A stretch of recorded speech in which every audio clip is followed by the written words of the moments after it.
I refused a family trip because of my sister and her children. So, my family has been planning this big vacation for months now. It's supposed to be a week-long getaway to a nice beach resort. When I first heard about it, I was excited. I haven't been on a proper vacation in years, and I was looking forward to relaxing, spending time by the water, and maybe even doing some sightseeing. But then, of course, my sister, Sarah, had to get involved. Sarah is older than me by 5 years and has two young kids, both under 5. I love my niece and nephew, I really do. They're adorable, and I like spending time with them in small doses. But the thing is, every single time there's a family gathering, Sarah finds a way to make me the babysitter. Thanksgiving? Oh, she just needed a moment to breathe, and suddenly I'm stuck watching them. Christmas? She wanted to enjoy the festivities, so I got roped into playing with them in another room. It's gotten to the point where any family function involving Sarah means I'm basically an unpaid nanny. I remember one particular Christmas when Sarah had promised that she would watch the kids herself so I could enjoy the holiday with the rest of the family. But as soon as we arrived, she disappeared with her husband to catch up with old friends, leaving me with the children. I spent the entire evening trying to entertain a hyperactive toddler and a cranky infant while everyone else sipped on eggnog and exchanged gifts. By the end of the night, I was exhausted and felt completely taken advantage of. So, fast forward to last week, and Sarah casually brings up the vacation again. We were on a family call discussing travel details when she says, "Oh, you are going, right? Because I'll need you to watch the kids some nights so I can have a break." I paused. "What?" "You know," she continued, "just a few times during the trip, maybe a couple of nights, so I can go out, have a drink, relax." And suddenly it hit me. This vacation wasn't going to be a vacation for me at all. It was just another opportunity for Sarah to dump her kids on me while she enjoyed herself. I told her straight up, "No, I'm not going to the beach just to be your babysitter." She laughed. "Come on, don't be dramatic. It's just a few hours." "A few hours every day adds up," I said. "I want to relax on this trip too." Then she got defensive. "Well, I never get a break. You don't understand how hard it is being a mom. You're single, you have no responsibilities. What's a few hours watching your niece and nephew?" I was already annoyed, but that statement pushed me over the edge. Just because I don't have kids doesn't mean I don't have responsibilities. I work full time. I have bills, I have stress, and I am not a built-in babysitter just because I don't have children of my own. I told my parents I wasn't going. When they asked why, I explained that I wasn't interested in a trip where I'd be expected to work instead of relax. My dad kind of shrugged and said, "I get it." But my mom was not happy. She went on about how family helps family and how Sarah deserves a break too. I asked her, "Then why don't you or Dad babysit for her?" Silence. Because they knew they didn't want to do it either. Sarah, of course, is furious with me. She's calling me selfish, saying I'm ruining the trip for everyone. My mom keeps telling me to just compromise because it's not that big of a deal. But I don't see why my vacation should be sacrificed just so Sarah can have fun. If she needs a break, she should plan her own getaway or, you know, ask the father of her kids to help out. So, am I the bad guy here? Because honestly, I don't think I am. The more I thought about it, the angrier I became. This wasn't just about a vacation, it was about a lifetime of being treated as the second choice. Growing up, Sarah was always the golden child, and I was the one who had to make sacrifices. Whether it was giving up my bedroom so she could have a bigger space, or not getting the same attention because her achievements always seemed to outshine mine, I was always the afterthought. It wasn't like I didn't try to be understanding. I knew that being a mother was hard work.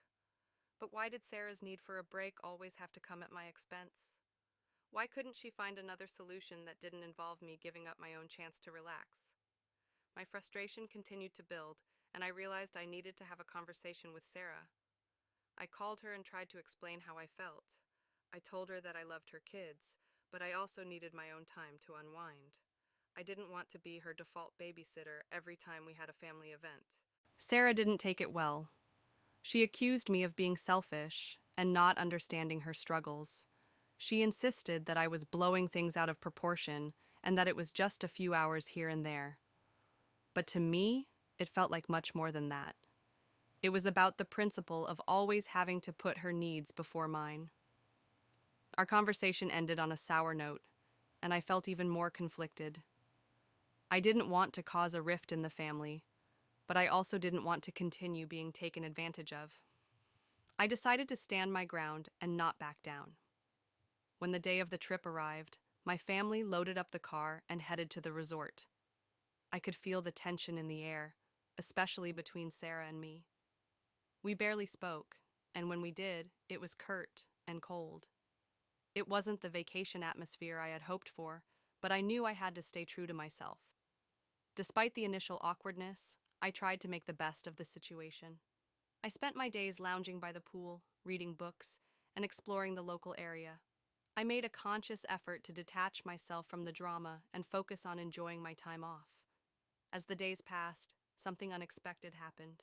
My parents started to see things from my perspective. They noticed how often Sarah tried to push the kids onto me and how it affected my ability to relax. My dad even offered to take the kids for a few hours so that I could have some time to myself. It was a small gesture, but it meant a lot. Even Sarah began to soften.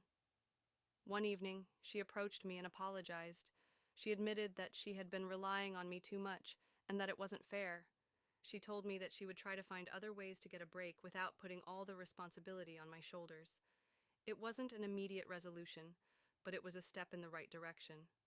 Our relationship was far from perfect, but at least there was some acknowledgement of my feelings. I felt a sense of relief, knowing that I had stood up for myself and that my voice had been heard.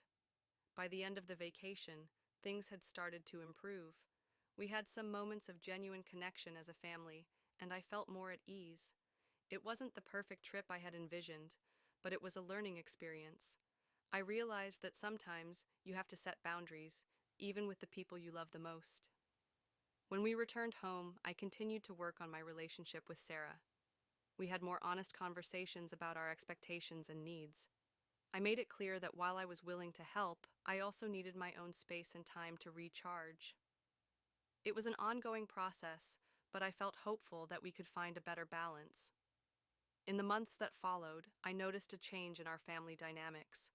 Sarah started to respect my boundaries more, and my parents became more supportive of my need for personal time. We found new ways to spend time together as a family without placing all the responsibility on me. One day, Sarah and I went out for coffee, just the two of us. We talked about our childhood, our relationship, and how things had changed over the years.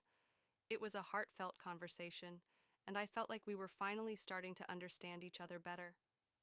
I told her about how I had always felt overshadowed by her achievements and how it had affected my self-esteem. She listened attentively and acknowledged that she had never realized how her actions had impacted me. She apologized for not being more considerate and promised to make an effort to be more mindful of my feelings. It was a turning point in our relationship. For the first time in years, I felt like we were on the same page. We started to spend more quality time together, not just as sisters, but as friends. We found common interests and hobbies that we could enjoy together, and it brought us closer. My parents also made an effort to create a more balanced family environment.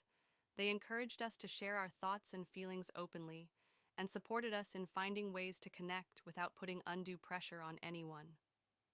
We started having regular family meetings where we could discuss our plans, concerns, and ideas for spending time together.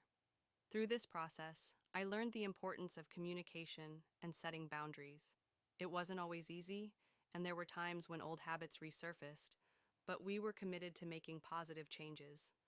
Our family bond grew stronger, and I felt more valued and appreciated than ever before. Looking back, I'm proud of myself for standing up for what I needed.